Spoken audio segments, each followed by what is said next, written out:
ત્રીજા નંબરનો પ્રશ્ન કરીએ છીએ. શું આપેલું છે? એ વત્તા બી ગુણ્યા સી ઓછા ડી વત્તા એ ઓછા બી ગુણ્યા સી વત્તા ડી વત્તા 2 ગુણ્યા એસી વત્તા બીડી. તો મેં તમને આગળ શીખવાડેલું જ હતું. શું? જે આપેલું હોય એને કૌંસ જોડે ગુણાકાર કરી દેવાનો. વત્તા બી સી ઓછા ડી વત્તા એ ગુણ્યા સી વત્તા ડી ઓછા બી સી વત્તા ડી. આ તો ડાયરેક્ટ ગુણાકાર થશે જ. તો 2 એસી વત્તા 2 બીડી. આર્યું આના જોડે ગુણાકાર થશે તો શું થશે?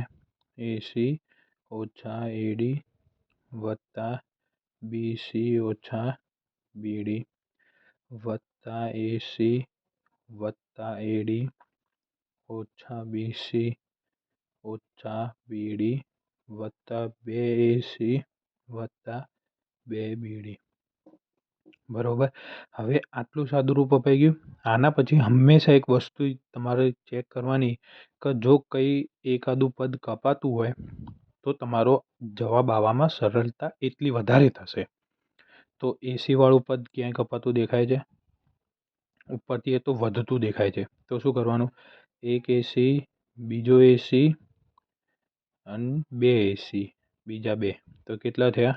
4 એસી થયા. 4 એસી તો અહીંયા જ થઈ ગયા. ઓછા એડી ક્યાંય? હા, ઓછા એડી ને વત્તા એડી કટ થઈ ગયા. બીજે ક્યાંય એડી છે? નથી. બીસી છે. બીસી બીજે ક્યાંય છે? આ વત્તા બીસી, આ ઓછા બીસી. બીજે ક્યાંય બીસી નથી. ઓછા બીડી તો કેટલા થયા?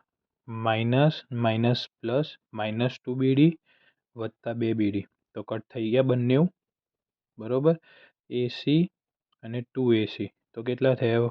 એ તો આપણે એસી એસી લખી દીધા. તો આપણો જવાબ કેટલો આવ્યો? 4 એસી.